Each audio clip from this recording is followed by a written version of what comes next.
Started here. And thank you all very much for joining us this morning. My name is Steve McMenamin, and I'd like to welcome you to today's event, which is part of the continuing series of the Greenwich Roundtable.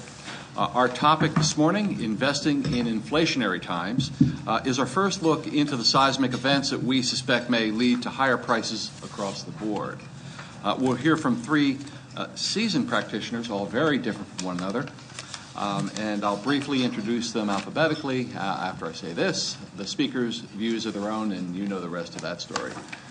So, having said that, Dr. Mickey Levy is the chief economist at Berenberg Capital Markets, a German investment bank with roots going back to the 16th century. Before that, Dr. Levy was chief economist at Blenheim, chief economist at the Bank of America, where he developed strategies and conducted research on monetary and fiscal policies. Mickey serves on the Shadow Open Market Committee. He's an advisor to several U.S. Federal Reserve banks, and he testifies before U.S. congressional committees on economic and financial conditions. Sitting next to Mickey, John Reilly is a managing partner of ACK Asset Management, a small-cap asset manager based in Scarsdale. Scarsdale, right? Yes, that's correct. Yep. Before starting ACK with Rich Meisenberg in 2005, John was a managing director at CJS Securities, where he created financial models to forecast earnings and future asset values for small-cap companies. For initiating recommendations on 10 of these small companies, Mr. Reilly was named Home Run Hitter by Institutional Magazine in 2002. And sitting to John's left, Simon Peters is a portfolio manager and partner at Algebris, a hedge fund based in London. Mr. Peters is responsible for that firm's global financials fund. Simon has more than 20 years running financial portfolios under his belt. And before Algebris, he ran a financials fund at PIMCO in London, and he was a portfolio manager at Gartmore Henderson. Simon started his career in Singapore at the GIC.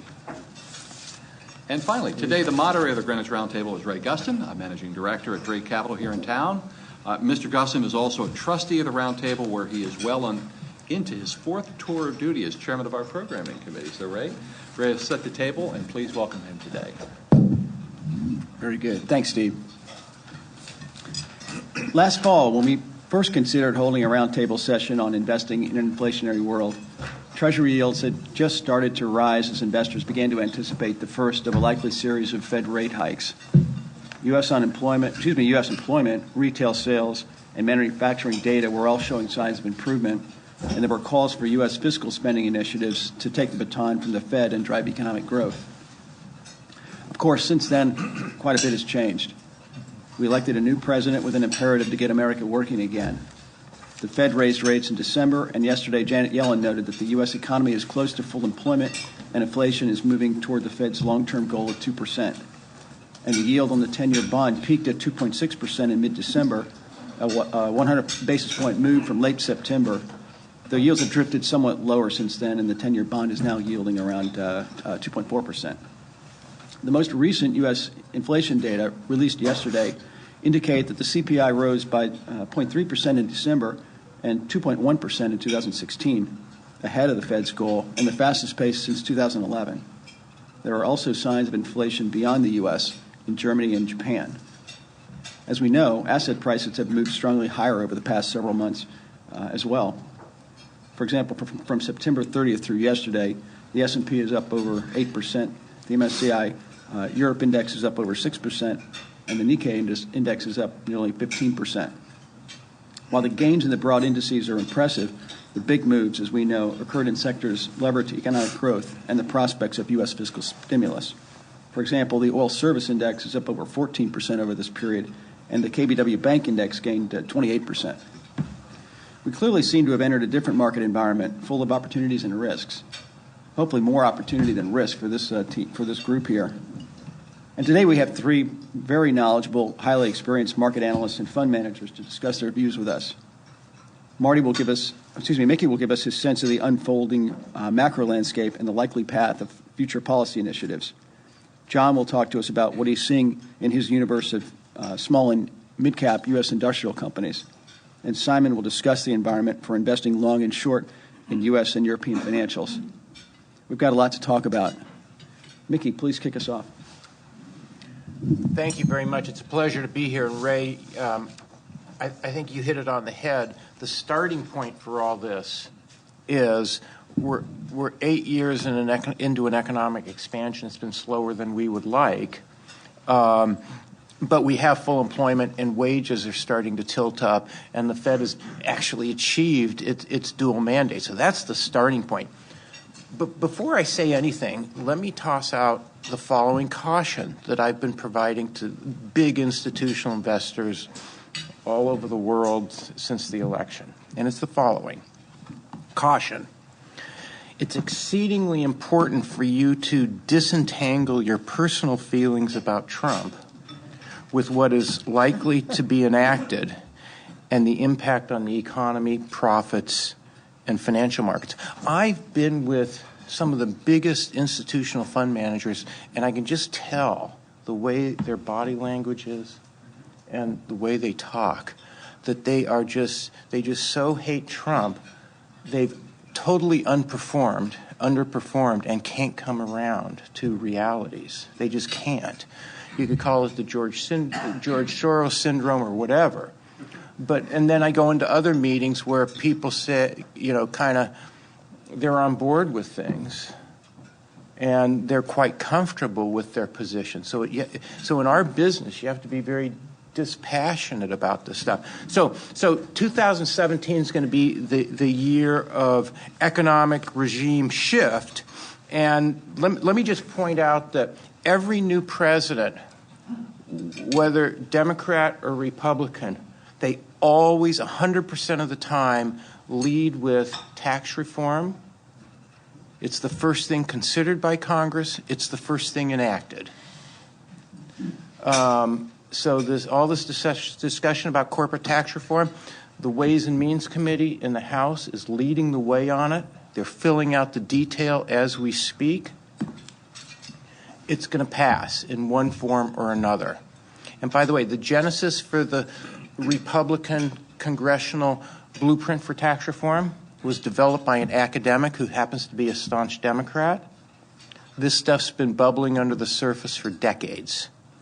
Okay, so it's going to pass, along with some regulatory reforms and tax reform. So my bottom line, when we think about, investing in inflationary times, the economists think of inflation as only in terms of the CPI or PCE deflator, and the 2% is the benchmark that the Fed has identified.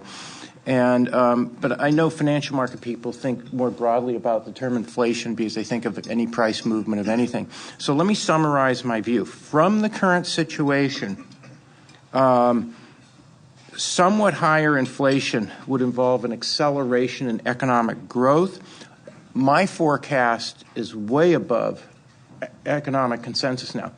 I'm stunned that the blue chip consensus on economic growth is still only 2.3% for 2018.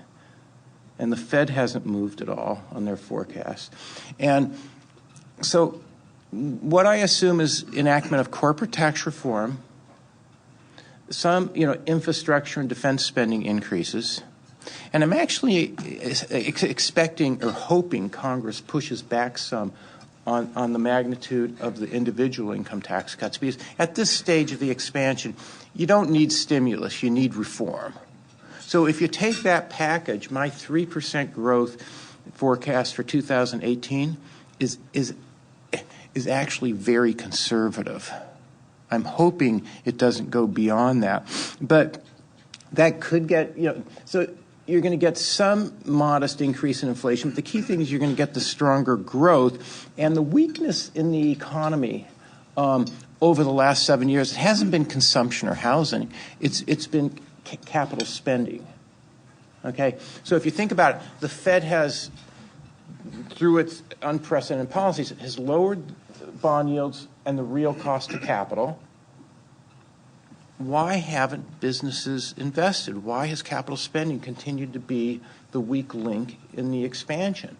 Because business hurdle rates haven't come down, and because of a lot of non-monetary factors, including taxes, regulatory policies on not just the federal but the state and local levels, and uncertainties about things, businesses' hurdle rates are way above real cost of capital, and businesses tend to put a high band of uncertainty around that.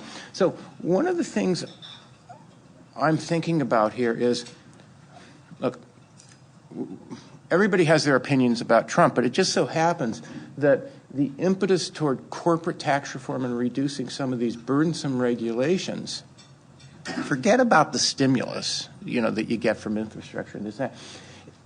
They really address the factors that have inhibited the weakest sector of the economy, capital spending. So I think you're going to get the stronger growth. It's going to start slowly. I wouldn't be surprised if this stuff gets enacted by summer. I mean, what's interesting is Reagan in 1981 and Clinton in 1993 both got their stuff signed into law in August. And these are big changes.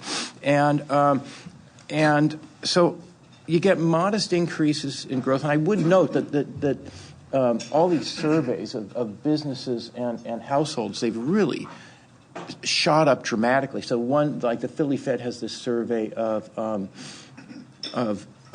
they ask businesses, what's your confidence level 6 months from now? And they've just shot up dramatically with the presumption that if you do get changes in legislation, you are going to get that capital spending increase. Of course, there's a downside. If this stuff gets tied up in Congress, it won't. Now, and then momentum in the economy in 2018. And then there is this chance that if Congress goes along with everything that Trump's going to propose, and I actually am in contact with some of the people in Trump's economic transition team, if they try to recreate the tax cuts of the 80s and Congress gives them too much, which I hope they don't, then you do get into this possibility of an overshooting in 2000, an overheating in 2018-19. Now, what does this mean for investment?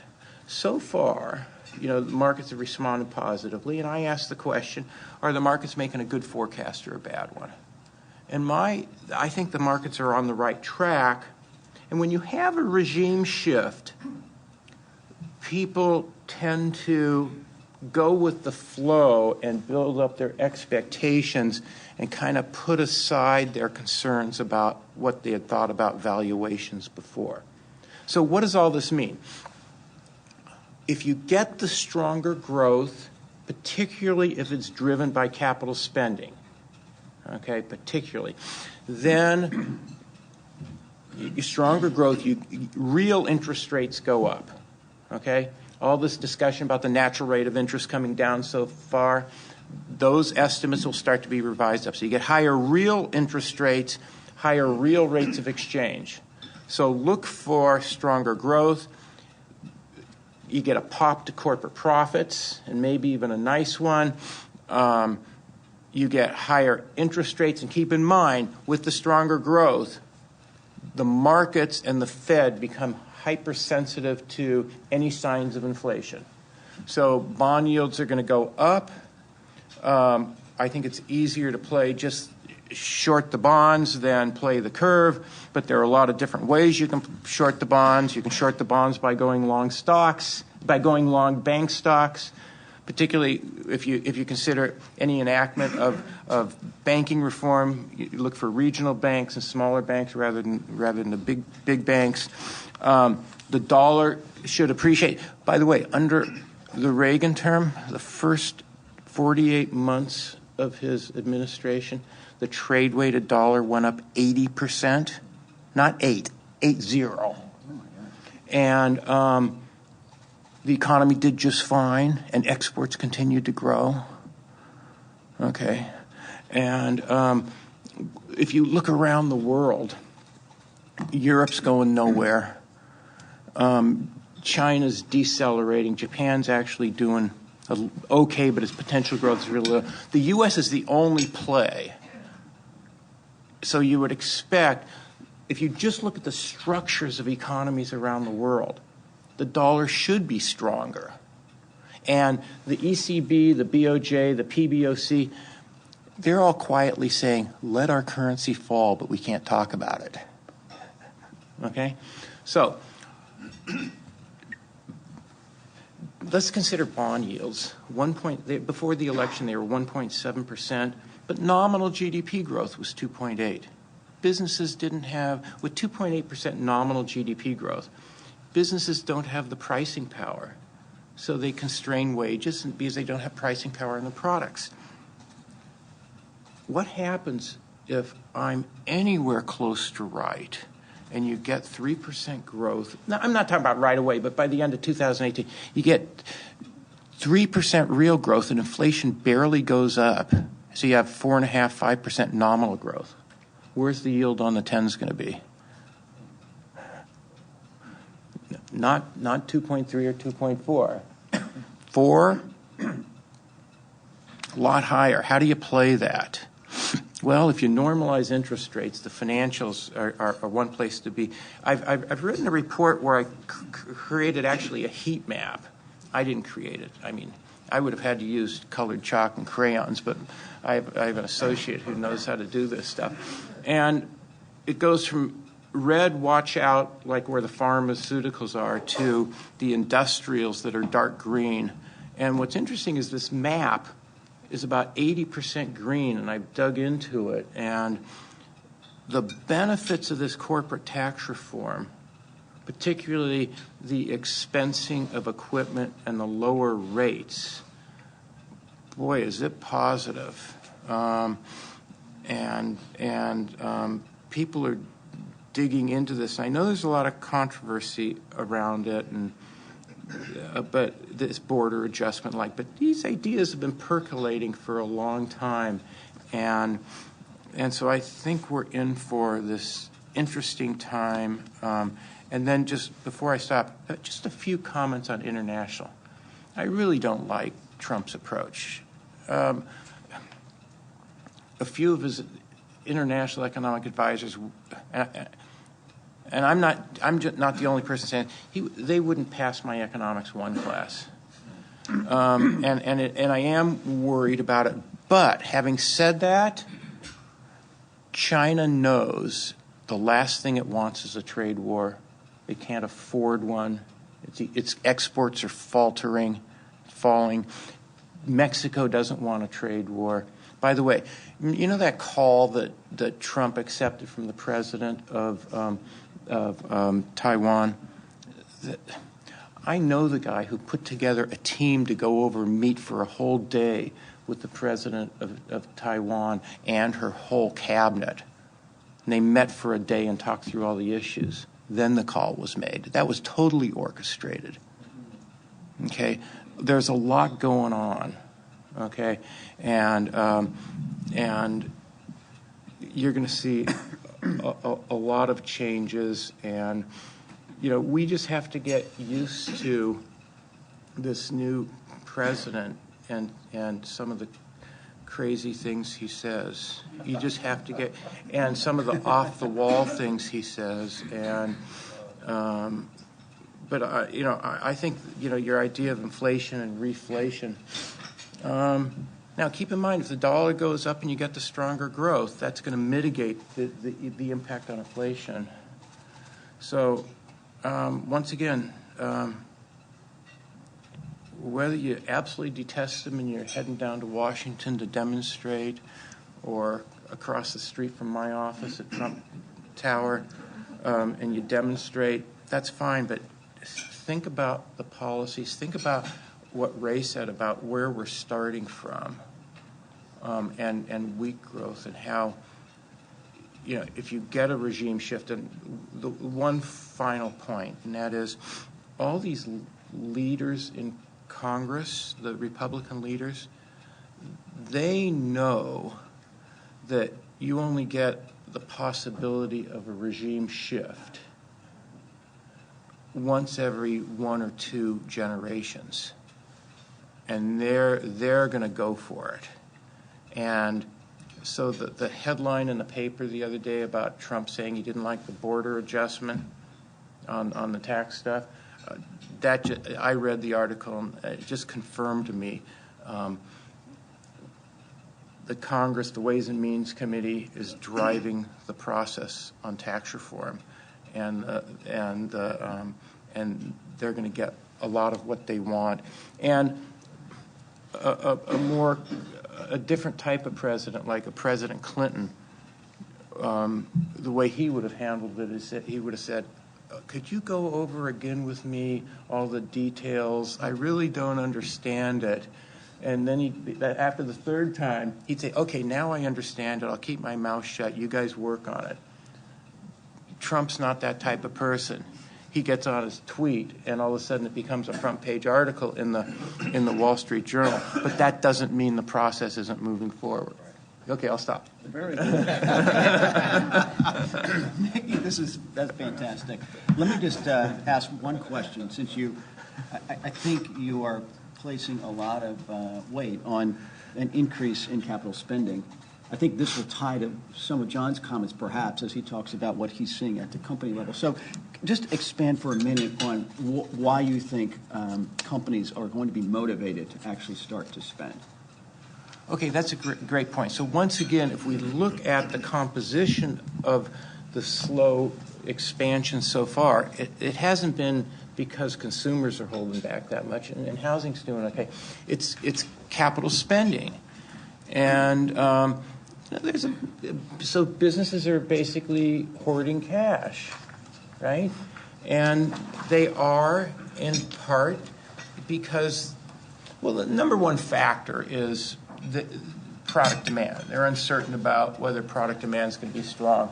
But then on top of that, they're concerned about taxes, regulations, once again, not just on the federal, but the state and local levels. And so think about a company that is thinking about a 5 to 7 year investment project, okay? And they know they can lock in 7-year money really cheap, okay? So how do they calculate what their hurdle rate is? So they go through the numbers, and then they say, wait a second, what's going to happen to my taxes over this 5 to 7 years? Okay? Will there be any new OSHA regulations that'll affect my labor mobility? Will there be new mandated government expenses through kind of, let's say, health care, insurance? And then the list goes on. And there's the same gray cloud that's hanging over businesses and their decision making. It's the same gray cloud that's hanging over Washington, where things can't get done. And because Congress has been tied in knots on fiscal policy, the presidency has exerted more and more power through the regulatory avenues. And so if somehow you could lift that gray cloud, I think business, which increases their expected rates of return on investment and kind of reduces the uncertainty, then I think they spend more. And, but then when you get down to nuts and bolts, it's if you can lower the corporate tax rate from 35 to 20%, and the blueprint they're working off of now, that applies to all subchapter S's and pass-through companies. Okay, and businesses know they can expense all new investments, so the marginal cost of new investment is zero. Then it's a guess, but I think that's what lifts the gray cloud. That's the wild card. By the way, the Fed's macro model and all these Wall Street economists who were trained at the Fed, those models don't pick up these types of changes.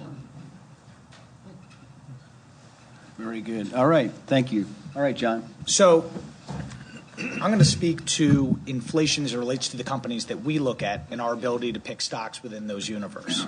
For background, Rich Meisberg and I run a long-short fund focused on domestic companies within the industrial, services, and consumer area. So it's a pretty somewhat narrow focus.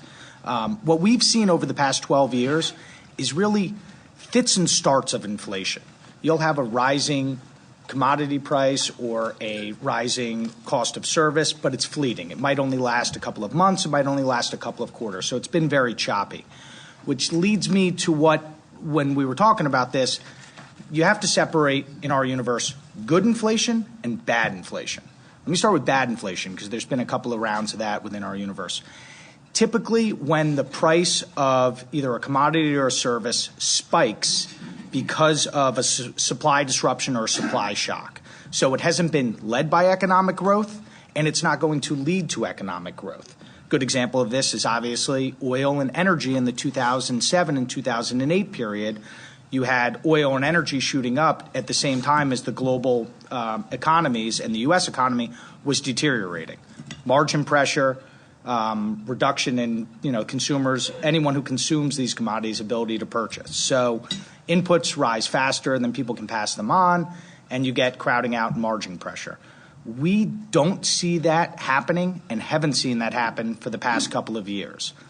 The domestic energy production has kind of mitigated that side of the risk, and now the rising dollar for the past 2 years has certainly mitigated that. So we don't see any of that happening, but that has been the negative scenario within inflation that we've seen happen to our companies over the past decade or so. Now let's talk about good inflation. The good inflation that we see in our universe is when the economic activity picks up, capacity utilization within that industry or service picks up, and then you start to get pricing power and rising wages within that. And we have absolutely seen that happen over the past year in a number of different areas. And let me talk about the places that we see the highest places of this, the highest inflation. The first one is labor.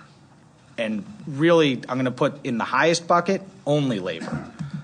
It really started on the skilled side, things like welders, skilled manufacturers, framers, and a number of industries. There really started to be rising wage inflation a couple of years ago, and it's just absolutely accelerated over the past year.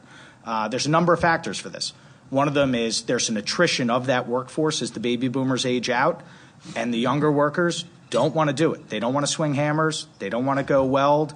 They don't want to go work in factory floors in that area. So that is where we see the highest pieces of inflation across our universe. That's now trickling down into what I will call unskilled labor pools, truck drivers, even fast food workers. Everybody within those industries, you have signing bonuses. Managers are incentivized to keep their labor. And you're starting to see some real wage inflation on that. So that's the places where we see the highest pieces of inflation. And then there are areas where we call it flat and turning. Take things like the food and the ag economy. Corn and all the food products really peaked out in 2013, and we've been in a downward trajectory for price for the past 3 years. That has stabilized over the past 12 months, and you're now starting to see slowly rising environment over the past couple of months. I would put steel and metals in the same bucket. Peaked 3 years ago, and now you're starting to see stabilization within those commodities and slight increases and attempts at price increases over the past couple of months. And I would put the same bucket for oil and oil derivatives, gasoline, diesel, plastics, and resin. You've seen a downward trajectory for the past 3 years. Now we've reached stabilization, and you're starting to see small price increases. I would put all three of those buckets. We don't really see the risk of a hyperinflation within these. We think these are going to be slowly rising areas, but hopefully on a steady basis. So it won't be fits and starts. You won't get into a 6-month period where the price drops very quickly. It'll be more of a slow rising environment. And then let me talk about the place where we still see no inflation and still deflation. In most consumer goods, certainly apparel and retail, you're still seeing deflation. It's particularly true in anything technology related, TVs, phones, semiconductor related, any sort of these products, you're still seeing deflation. We attribute a lot of this to the Amazon effect. You know, it was Walmart 30 years ago, 20 years ago. Now it's Amazon, and it's really impacted the consumer over the past 7 years, and we don't see that changing. So don't think that there's going to be any real rising risk of those types of things. So then when you start to think about how that impacts companies, I'm going to give you a couple of examples. We do a lot in the transportation area. And when you look at truckers, right, long haul, short haul, LTL truckers, salary, wages, and benefits accounts for about 25% of their overall cost. Average truck driver makes $60,000 to $65,000. When there's a shortage, which there is right now within that labor pool, you typically get a 5% increase in salaries, and that's what you start to see over the past couple of months, and that's what we forecast for 2017. So that 5% increase in salary that you have to pay that trucker, the trucking companies are putting through a rate increase of 5%. Everybody's in the same bucket, working off the same labor pool. So you get a 5% rate increase, and that translates, you get to capture 80% of that rate increase to your bottom line. So to give you an examples, the last 3 times in the past 20 years that we've had in excess of 5% wage inflation for truckers was 2004, 2011, and 2014.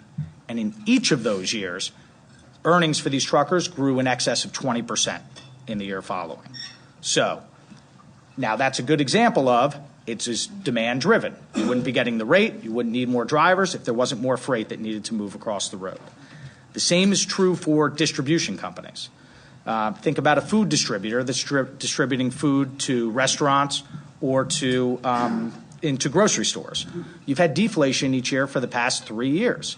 Now you start to get subtle inflation, 3 to 5% on the price of those goods, and you're moving the finished product at a 5% increase. There's a lot of capture that happens along that, and that's a big part of the economy, food, industrial distributors. The other big beneficiary of these types of this scenario is any company that sells a differentiated good or service that can reduce the labor component. That service may cost more, but it doesn't matter if you can reduce the amount of labor and get a quicker product to market.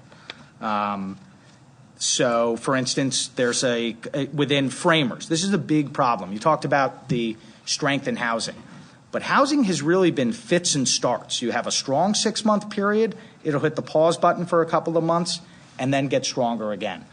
And we're still underproducing on a single-family side relative to demand by about 30 to 40%. There's major bottlenecks. Everybody talks about it. It's not the consumer. The availability of loans is there. The population is there. What you're seeing is the builders will complain about land. That's just because they have high-cost land and they want the highest price for it, and they're looking and they think if they wait 6 months, they'll get a higher price for it. On the entry-level side, there is a bottleneck in framers and laborers that work in this trade. So there is a company that we're invested in that sells a product that reduces, framing typically costs about 25% of the overall house, and materials of that framing is less than half of that. If they have a product where they can sell and you can frame a house in less than a third of the time with less than a third of the labor. So you have a product that may account for 10 to 12% of the overall cost of the house. You can charge 30% more of that and take a lot of share from your competitors, and that's what happens. So as we look at companies in our universe, companies that have that differentiating product are absolutely seeing accelerating growth. The losers in this scenario are companies that just have stagnating demand.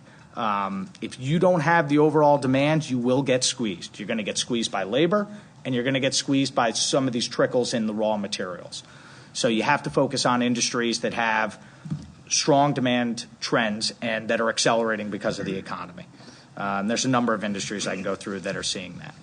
And then just to tie it all together, as we look at this and go through and talk to all of our companies, this isn't a bad scenario for the country. This is good for average Joe. This is good for Main Street. And you're really starting to see these wages increase across the board in most regions, if not all.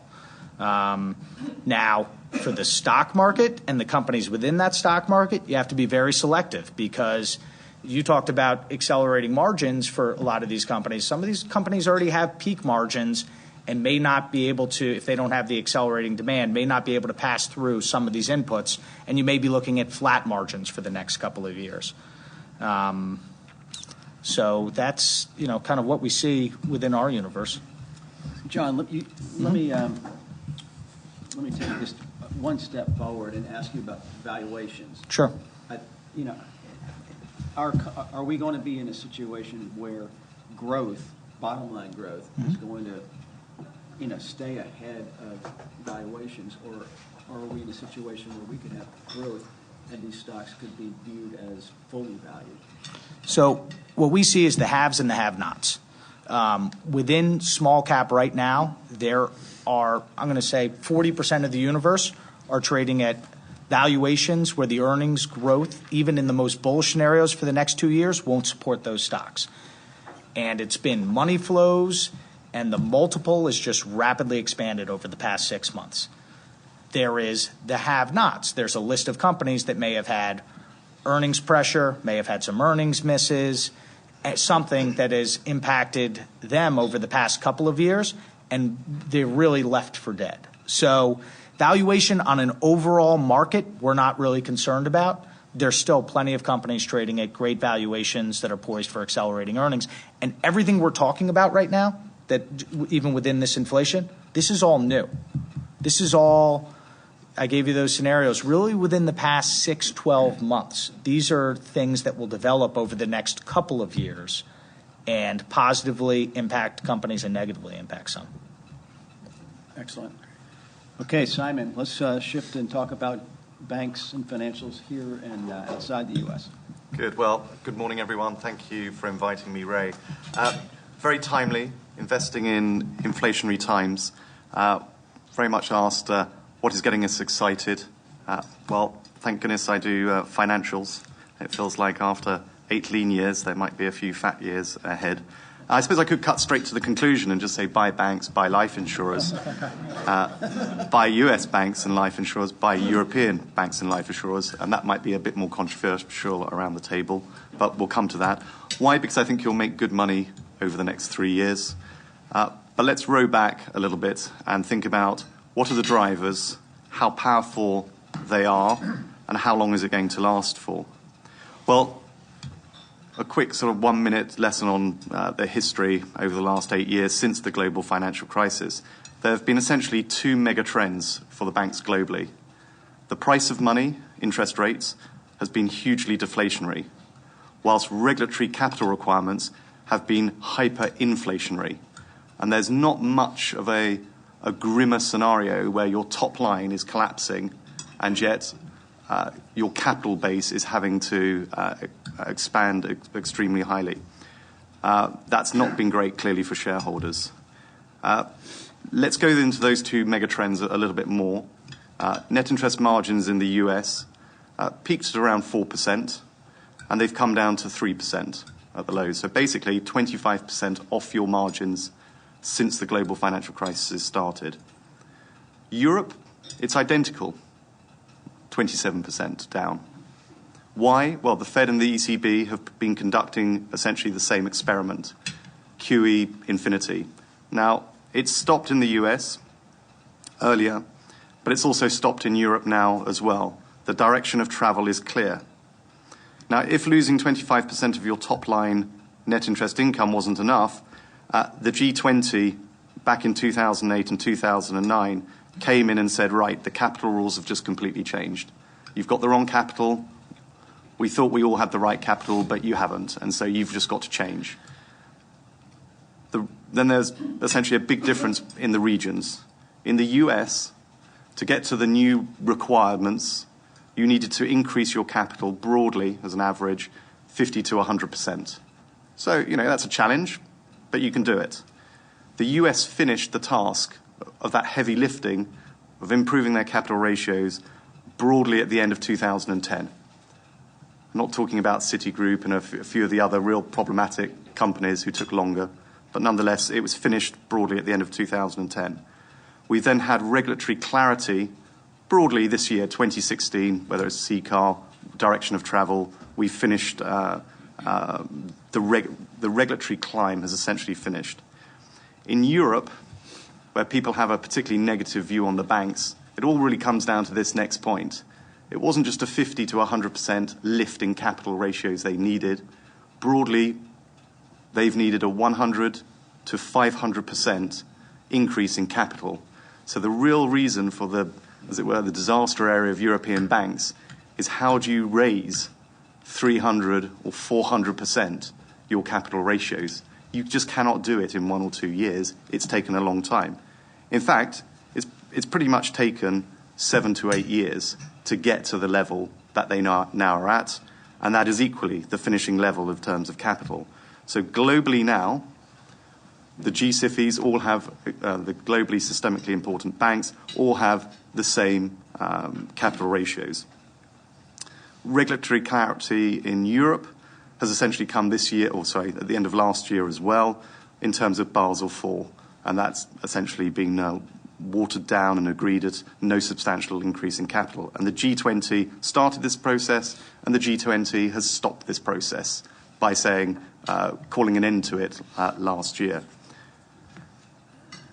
Now, the hyperinflationary increase in capital and other regulatory requirements has clearly been a killer for European banks. Great for bondholders, but clearly very bad for equity investors over the last 8 years. But in a way, my investment warning to you is be careful, because that mega trend has stopped globally. Trying to raise your capital standards 30% a year for the last 8 years has clearly been a massive trend that's been to the detriment of shareholders, especially in Europe. But it stopped in 2010 in the US. So that's history. What are the future? Well, interestingly, if you think about net interest margins, they're down 25%. Could they go back? To go back to where they were, that would have to increase by 33%. So the interesting thing to ask yourself is, can net interest margins go up 33% without one piece of new business? The answer to that is yes. That's very bank positive. How can we get there? How does it actually happen? It's all very well saying, great, bond yields have gone up, short-term interest rates are going up, but what does that actually mean? How does it happen? Well, let's think about the dynamics within just the US banking system for now. But there is a $2.5 trillion excess in deposits over loans. That's never really happened before. In the last interest rate upcycle, so from 2003, that balance of excess deposits was 300 billion. It's now 2.5 trillion. Basically, deposits have been increasing very solidly for a number of years, and there hasn't been this lending. And a little bit to Mickey's point here, essentially, everyone's been super cautious. There is a huge amount of liquidity and deposits in the banking system, such that loan-deposit ratios have come down from over 100 to under 80% now. So there's an excess of deposits. So what you're going to get is there's a huge a positive earnings impact from a 100 BIP increase in, say, interest rates over the next year, year and a half, 2 years. Putting that into some context for a bank, and most people like to use Bank of America, but it's true, they're one of the most asset-sensitive banks. A 100 BIP increase from our numbers would lead to a 25-30% increase in earnings from current estimates out there. I mean, these are material changes from not one additional piece of business. You have those deposits. As interest rates go up, it's to do with what's the pass-through to your customers. The banks are being very cautious and saying, well, we'll assume we'll pass on 50%. So here's some numbers for you if we pass on 50%. Yeah, but what have they actually done? They've passed on so far 12%. That's going to continue because there's an excess of 2.5 trillion of deposits.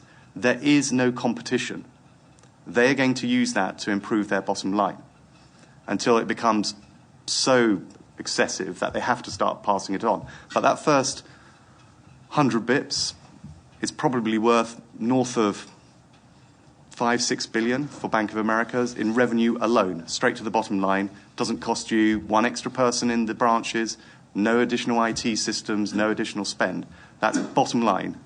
So this is pretty impressive, pretty powerful. And in an environment where actually growth is accelerating, we haven't even talked about volume growth. So excluding volume growth, you could get a 30% increase in your earnings. Now, this is global. It's not just a US theme. What the US investor will miss, though, in Europe, for example, is twofold. Because the US investor, or people around this table, I'm just thinking, how would you tend to look at this? You'll keep your eyes on that net interest margin we've talked about. Clearly, short rates are going up in the US, long bond rates are going up. You can easily conclude, and you will conclude, in the US, that NIM margin progression will be stronger, faster, and better in the US versus Europe. And you'll be 100% correct about that. But what you'll potentially miss is that the hyperinflation in the capital requirements that have been going on in Europe have now come to a stop, whereas they stopped 5 years ago in the US. What's happened in the last 5 years to US banks and financials? They've actually been the best sector for the last 5 years already. And so actually the biggest powerful contributor to Europe won't be that NIMs are all going up and yes, they're lagging the US, but will be the fact that that mega trend of higher capital requirements will have stopped. And that's what you need to remember when you start thinking about US versus European financials. Inflation equally in Europe is happening now. German inflation is currently at 1.7%. We're predicting it goes to 2% by the end of 2017. Well, that's actual real inflation. It is 2%. Yes, it's being boosted by a weakening currency. But Europe's headline inflation has just doubled as well. There is upward pressure at both the long end and even at the short end. The ECB's at minus 40 bips at the moment. Well, they're European banks that make a 10% return on tangible equity right now. BNP in France, Santander in Spain, Intesa in Italy. There's a collection of different country banks. They make about a 10% return on tangible equity right now in a negative rate environment. So just going from minus 40 to minus 20 gives you that same type of leverage that we're talking in the US banking system as well. The point is you don't get that in Europe at the short end for probably another 2 years, etc. But there will be upward pressure on rates as you see German inflation continuing to tick up and accelerate from here. Unlike the US banks equally, banks in Europe provide north of 80% of the credit to the economy. And so for 8 years, the banks have deflated the European economy. There's been deleverage in the banking system, 2-3% a year, every year for 8 years. That's a deflating balloon. And it's a big headwind. And it's all part of the same story that the banks didn't have enough capital, they didn't lend, in fact, they shrunk. That produced a negative impulse to European growth and European inflation. That stopped last year. The banks, for the first time in 8 years, have started to see loan growth again. Loan growth has turned positive again. And that's now a positive push to GDP from the banks. So we see European GDP growing, loans growing. NIMs have stopped their collapse and they're flattening and even going up.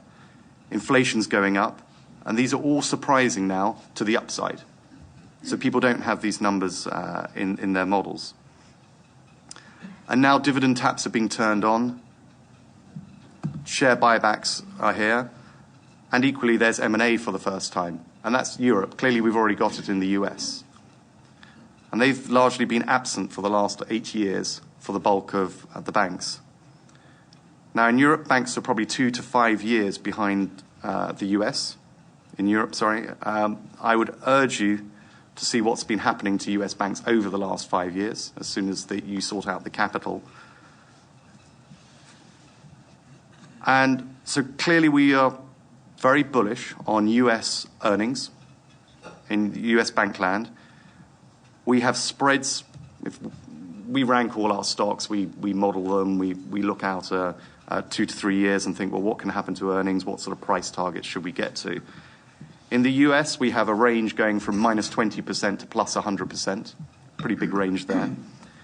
Perhaps the interesting thing to note is actually we see some stocks with absolute downside for the first time. So that's an interesting point to note. But nonetheless, we see earnings being very positively levered into a higher inflationary cycle.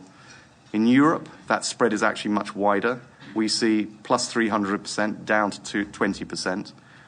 The ones above 100%, though, are all in one cohort, which is a particular country's recovery trade, very much like March 2009. That is right at the bottom of you've got to raise capital, there's been an asset quality issue, you need to take things off your balance sheet. So that's a bit of a speciality trade there for the next 3 years. Clearly we're bullish, but what is the big risk out there? Well, I try and think of the risks because everyone has definitely in their mind got all the risks on one piece of paper, thinking of why they shouldn't be in the banks, largely economy, regulation, capital, lack of dividends. And as I've been talking about over the last 5-10 minutes, I can knock pretty much all those negatives off. The real one to look for, one very specific bank risk is, does inflation lead to a credit cycle? Two quick comments on that. US household debt to disposable income has fallen 30%. Since the crisis, we're back down to 2002 levels again. And perhaps almost, let's look at Europe. We've had the first year of 2% loan growth. Normally the way this happens post a recession is you don't really lend that much for 1 or 2 years post a recession, and then momentum kicks in, and then the banks start lending. Then the banks worry, gosh, we're not fast growth companies. What shall we do? Let's grow the balance sheet 15% a year. They do that for 3 or 4 years. They grow the balance sheet by 50%. You go into a recession and you go, gosh, I wish I hadn't lent that 50% in the last 3 years on really bad underwriting standards. And you lose half a year's profits normally from that. Is a typical recession outside of the global financial crisis.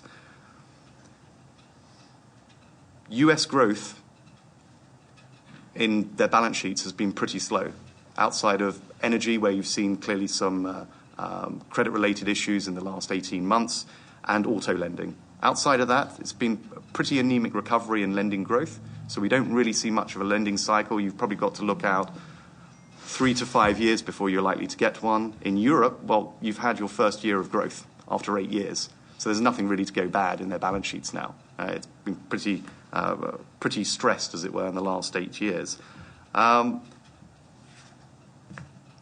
The conclusion then is really, back to my initial comments, buy banks, buy life insurers. They will outperform. That outperformance typically lasts 3 years. You can almost see how this is going to come in terms of things like net interest margins. They do go up gradually. It will take time to go from 3.1, 3.2% in the US back up to 4%, but you can see we're on that pathway now for it to happen. And if we're getting up to the sort of bond yields that Mickey's talking about and what's likely to happen to growth, you're going to have to add on past that what's going to happen to net interest margins in the US banking system. Why? Well, financials are an inflation hedge with carry. Higher inflation and higher interest rates enhance their profit margins of banks and life insurance. It's not totally all good news for financials. The P&C insurance sector won't particularly benefit. Bond proxies, such as the REITs, will have a tougher time than they've had in the last 8 years.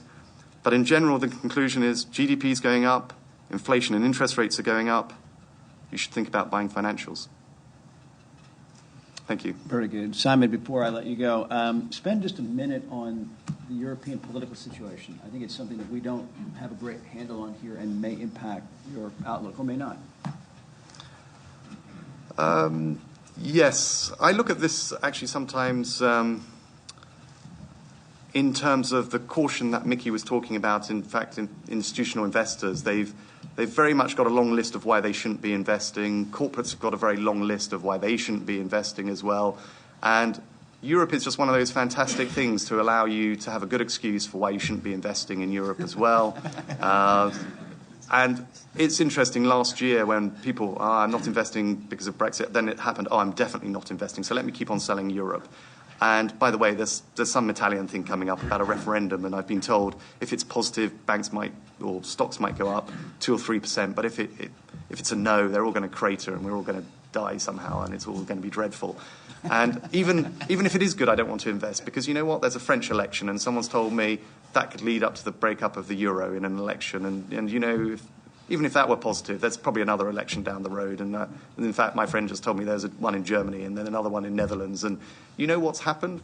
Really, it's taken people about a day to get over their disappointments in each case. And you've just moved on.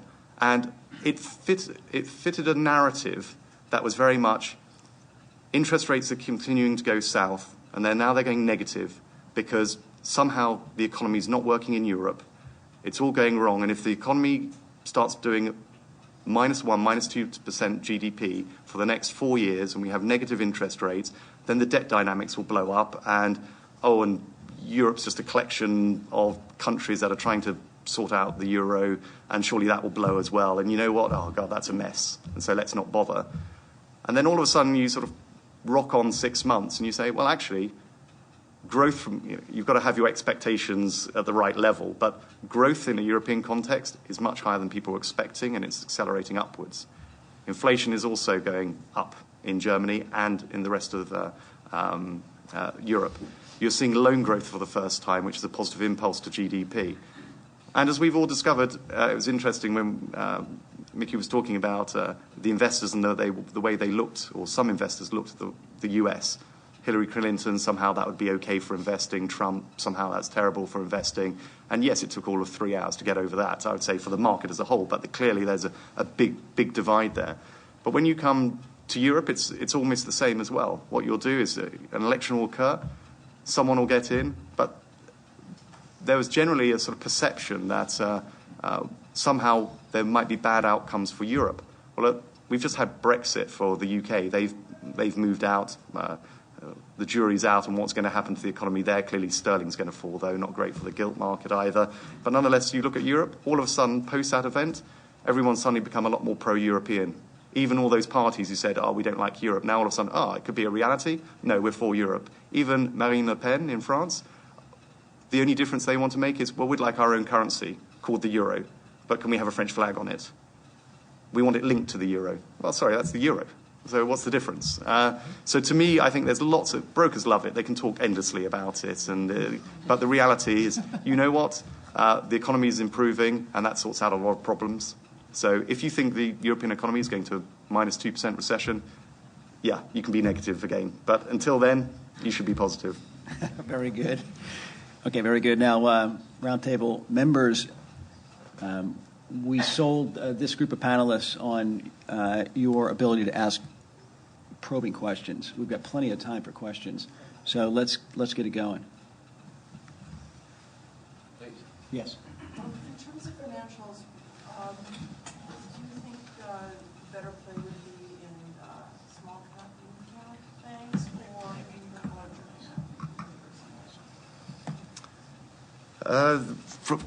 When I look at with my global hat on, I would say, look, in Europe, don't even bother with small mid-cap.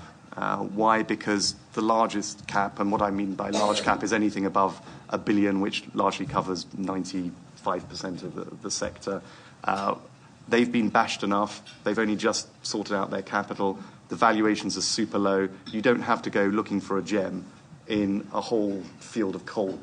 The reality is, it's all happened to the whole of Europe. They're all down. They're all at various crisis levels of valuation. So pick the good quality bank that you know you don't have a problem with. You know, if you pick a Greek bank or a Portuguese bank or some small little bank somewhere that still might need a capital increase, those comments I gave you earlier really apply to about 85% of the European banking sector. When it comes down to smaller banks, some of them haven't necessarily sorted out their problems yet, so I don't think there are any gems there. I think as soon as you go out to maybe insurance companies, some of the smaller asset management companies, I think they're more interesting themes there. When you come to the US, there's a slightly different trade. We're just starting the cycle again of M&A, and that's where you might want to look for the smaller type of companies in terms of M&A. Big companies aren't going to take over big companies, whether you're in Europe or the US. Too much regulation. Although regulation is plateaued, it's still quite negative for this kind of mega merger, and people don't want it. The regulators don't want it. In the US, therefore, you've got to go beyond the top 20 banks to start thinking about, right, maybe there can be some M&A. And so there is a stream within the US that you can go for, mid and small cap, but I wouldn't do it in Europe. Can I address that for the U.S. I mean, I think Simon just laid it out beautifully when he said the negatives in the last couple of years were low rates, higher capital requirements, and more regulations. And now you see a reversal of those. Now, the House Financial Services Committee in Congress, Jeb Hensarling, has been pushing this piece of legislation called the Financial Choice Act. And it's going to pass the House and very well could become law. And here's what the gist of it is. U.S. banks have a choice. If they want to keep their, if they raise their capital to asset ratio above 10% and keep it there, then they can opt out of all Dodd-Frank micro regulations. The big banks would still have to go through the stress test and the CCAR. Now, one nuance to that: the denominator, your assets, they do not use Basel III risk weightings, so it becomes a leverage ratio. So the big banks, as Simon said, that through all the quantitative easing, they have excess reserves and they've been buying a lot of treasuries. All of a sudden, they would have to hold as much capital against the treasury as they would anything else. And so, as you would expect, the big banks, the biggest banks in the U.S., are lobbying strenuously against this. The other 99% of the smaller banks favor it. So if this legislation goes through, and it's moving pretty quickly and has pretty strong impetus now, that's another reason that the regional and small banks, I mean, they would benefit tremendously from because they all have high capital ratios now. They would benefit tremendously from the lower cost of regulations. What's it called again? It's called the Financial Choice Act, and it's the House Financial Services Committee. And in the Senate Banking Committee, you have a new chair of that, and they also have their own legislation. But when I just testified in front of the House Financial Services Committee, it's really interesting to observe the Congress people on both sides of the political aisle. They're all talking about you need to reduce the burdensome regulations on the small banks because it's so costly, because those are the banks that make loans to the small companies that generate the jobs. So there's impetus for this type of thing. So I just wanted to point out that I love what Simon said, and I just wanted to add that because all the focus now is on fiscal policy, and behind the scenes in Congress there's a lot going on, particularly in financial services. Very good. John. What happens now to the non-bank lending business, which of course has exploded in this environment and continues to proliferate? Yeah. In fact, I might bring my colleague in on that. What do you think is going to happen to U.S. non-bank financial lending, other than accelerate nonetheless? Yeah, I mean, you're really talking about the consumer lenders, the guys lending club on deck, Goldman Sachs, and even started Marcus, which is a new kind of competitor to lending club. We have shied away from that space. We think it's benefited from two major trends. One is the fact that the banks have been pulling back on the lending up until really the past 18 months. And two, the fact that regulators have not really been focused on them. And I think that is starting to change. And so I think, they've experienced very significant growth, which is now attracting regulatory attention. And they haven't been through during credit cycle. Banks have not been lending very much, as Simon talked about. So I would be worried on the regulatory front and the credit front. So we're avoiding them. Yeah. Very good. Follow-up question. Oh, yes. Go ahead, John. What could go wrong in this scenario? It sounds like we all agree that the insurance sector is going to be a winner. What could go wrong with that under this administration? Well, from the U.S. Perspective, looking just at the U.S. financials, what we've And most of the big trends were in place before Trump was elected, but clearly the incremental changes since his election have been on tax reform, especially, various regulatory issues that might change as well. And so it's really picking a number of those apart.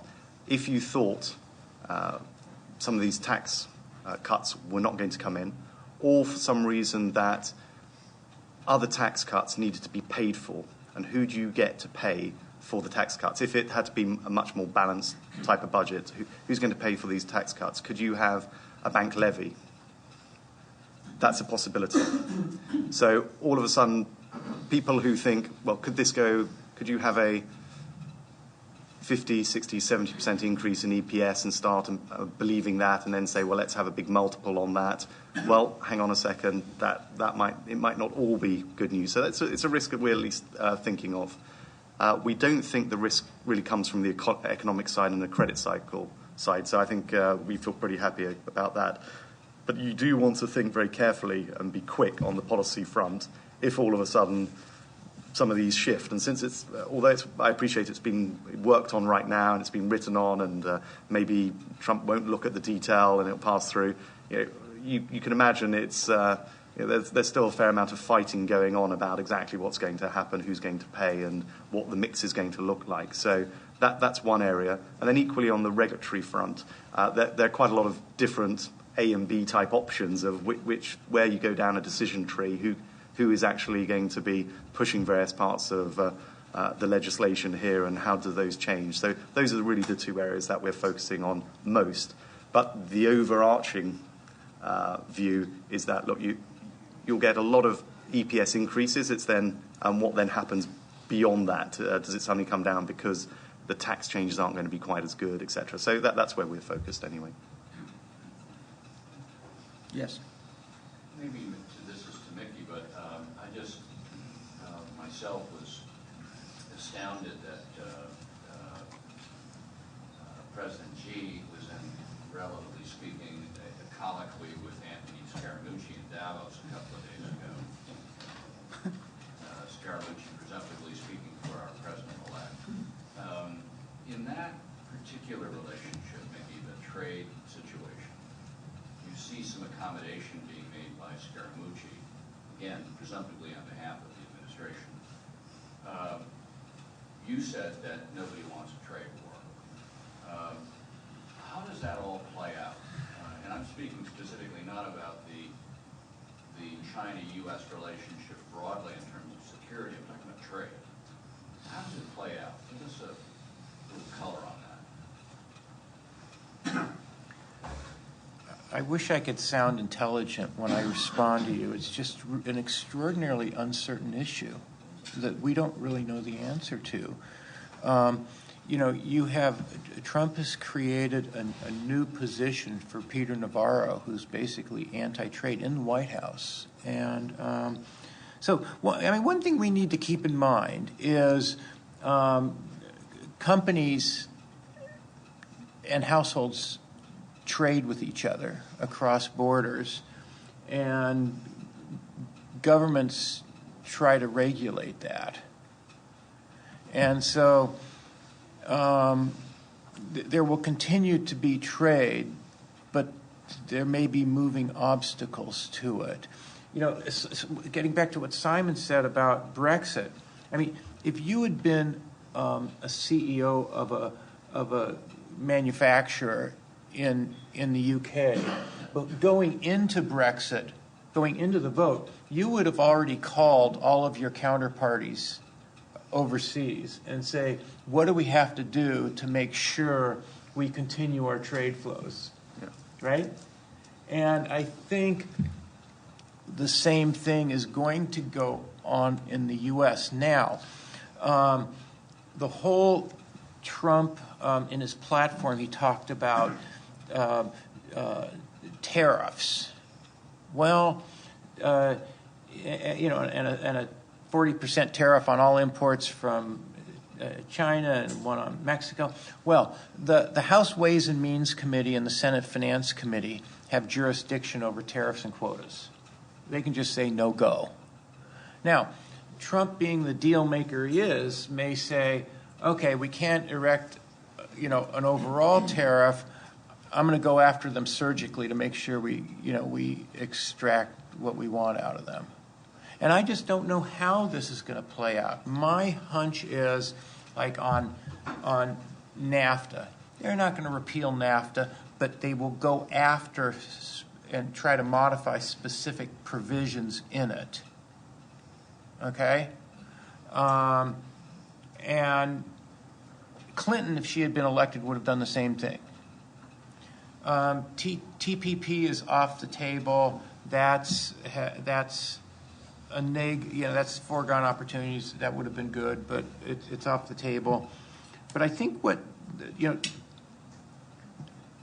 is Donald Trump. I mean, he's made a career as kind of a deal maker, right? He's a real estate deal maker, and you can see what he's done so far. Kind of surgically go after specific companies, and kind of throw down the gauntlet versus China, knowing full well there's not going to be a full trade war. And so it's I just don't know how to talk more intelligently about it, because it's truly a wild card. Let me tell you how it could backfire. Here's how it could backfire.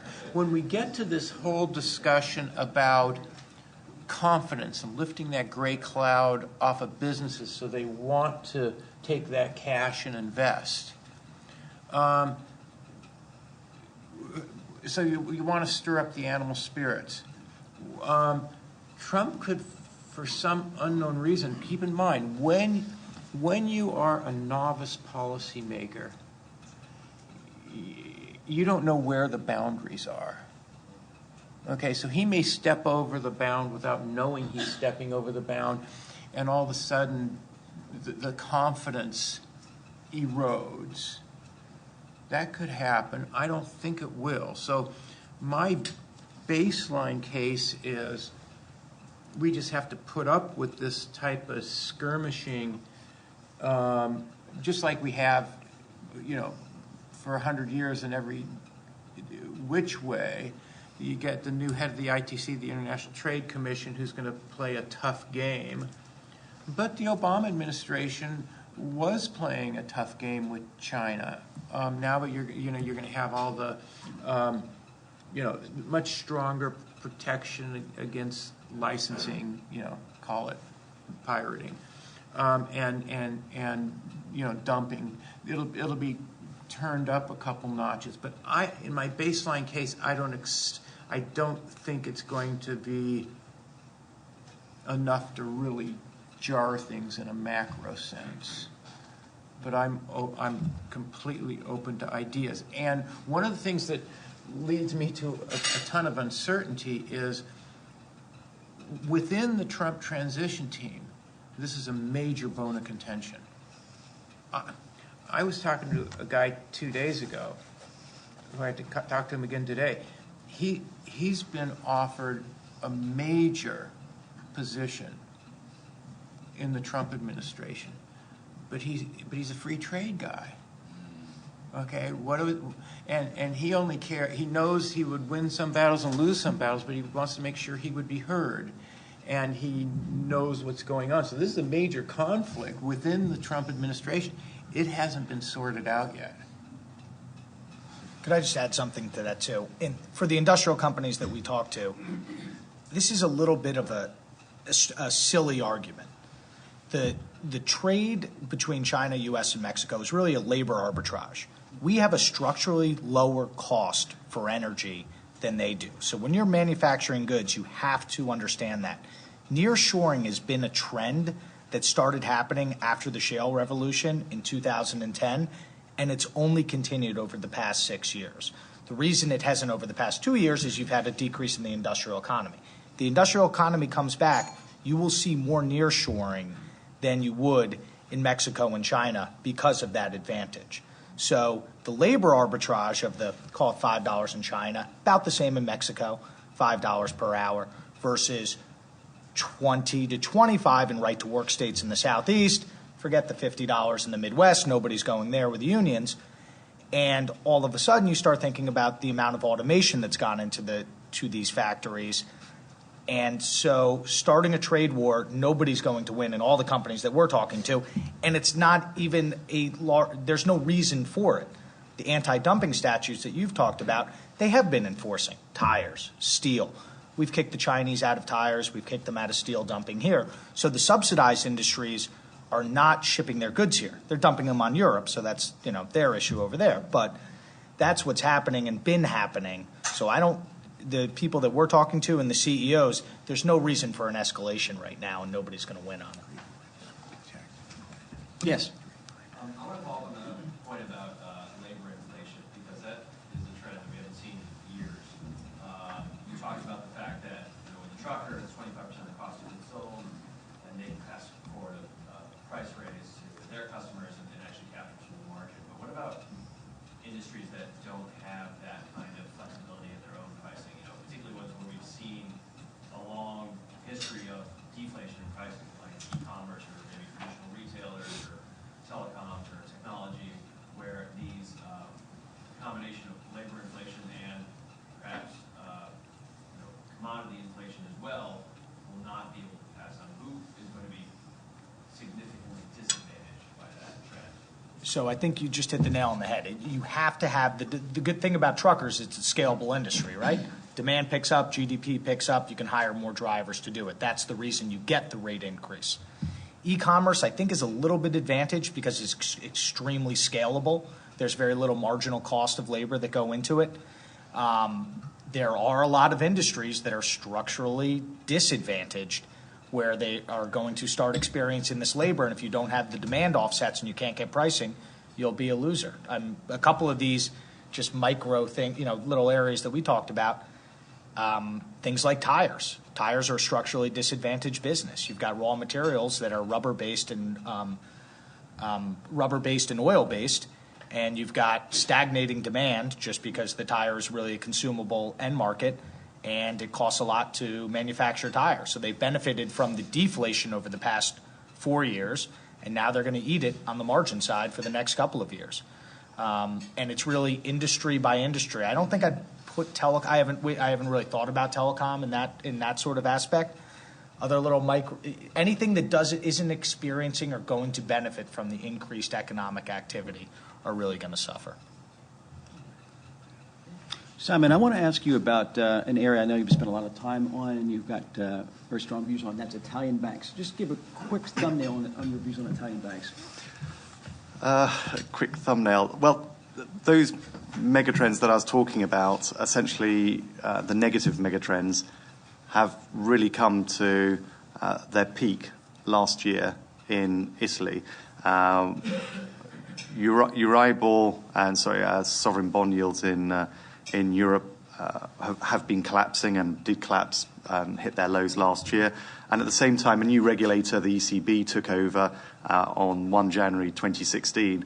And basically, at that point, pretty much all the G-SIFIs in Europe had sorted out their capital. So Europe decided, or the ECB decided, right, we're now going to clear up the remaining mess. We've all known for 8 years, if you look at this, Montepaschi di Siena has been bust. It's just had infinite liquidity put into it by the ECB. So at some stage that had to be resolved. And it came to a head because Italy has had a triple dip recession, and it's had large NPLs, and it has a judicial process that takes time to work it all out. So all the negatives happened all at the same time.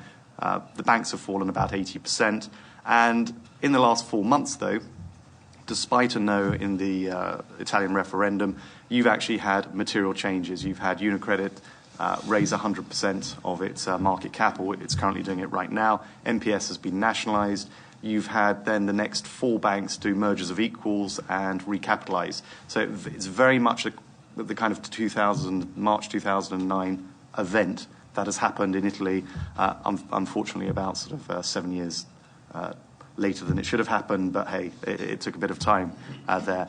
And what we're now seeing is those banks will start a recovery trade. So things like non-performing loans actually peaked a year ago, even though people have been talking about it's happening right now. non-performing loan inflows have halved. That's a typical sign of the asset quality problems have peaked and they're coming down. And so all of a sudden you've got a recovery trade on the provision line. You've already just sorted out the capital in the last 4 months. And some of these are trading on broadly 0.4 of tangible book value. There's no reason over time, and here I'm thinking 2 or 3 years, 1 or 2 of them that we're particularly looking at we think can get back to tangible book value. And so that's where you start getting the 200-300% increases in a number of these banks. But clearly, interestingly, most people won't touch it thinking it's all toxic waste, but the point is you didn't want to touch it a year ago. We weren't in them. You do want to touch them now because now's your chance for your 300%, though people don't necessarily look at it like that. And one simple example, Ubi, this small Italian bank, when I say small, it's the 5th largest bank in Italy. It's just bought a bank out of the resolution fund from Italy, €1 billion of capital. It took off the non-performing loans, gave them to the resolution fund. It's got an agreement to cut 25% of the costs. It's got 600 million of DTAs. In any normal circumstance, you'd say, how much is that worth? And I would throw in, I don't know, 1.5 billion. I could even go 2 billion. They bought it for €1 from the resolution fund. Why? Because it's run by a whole bunch of civil servants, which I was told to get rid of it. And there were no other bidders. No one wanted to buy an Italian bank. And it was just too complicated. Who do you negotiate with to do that? Unicredit's raising lots of money. Intesa's too big. The next 4 are all doing mergers of equals anyway. So, it was the next largest bank who did it, and they got it for a euro. People haven't spotted this because it's just like, it's Italy and isn't something going wrong with Renzi or referendum or something. And people are fed up losing money on banks. And then so all of a sudden it's like, but hang on, these mega trends have stopped and they're going the other way. So that's your opportunity if you want an opportunity in Italian banks. Very good. All right, we're going to, yes. I just want to ask about, there's a lot of unintended consequences of all these new potential policy changes that we're all talking about everything that's all positive, including us. But I am young in the business. I was in the business since '84, but I remember the Plaza Accord in '85. We talked about the strong rise in the dollar of over 48 months, 80%. We had to come to an agreement to stop that rise. Do we run the risk at the same time the dollar has risen and continues to rise on this Trump optimism and U.S. economic growth? We haven't talked EM at all. What could happen? There could be a shock somewhere in the system with the rise in the dollar. How do you think about that? I think that's a great point. And when I put together my annual kind of outlook, looking globally, my biggest risk was China. And it didn't have to do as much with the currency, but the economy's slowing and they really have problems in their financial system. They're trying to stem the capital outflow. So we do have to be concerned about these shocks, and by definition, you can't anticipate shocks, and you don't know where they're going to come from, and they usually come from places you don't expect. So I think that, once again, as I mentioned, when I look around the world, and I look at the structure of the various economies, the dollar should be stronger. And I agree with Simon.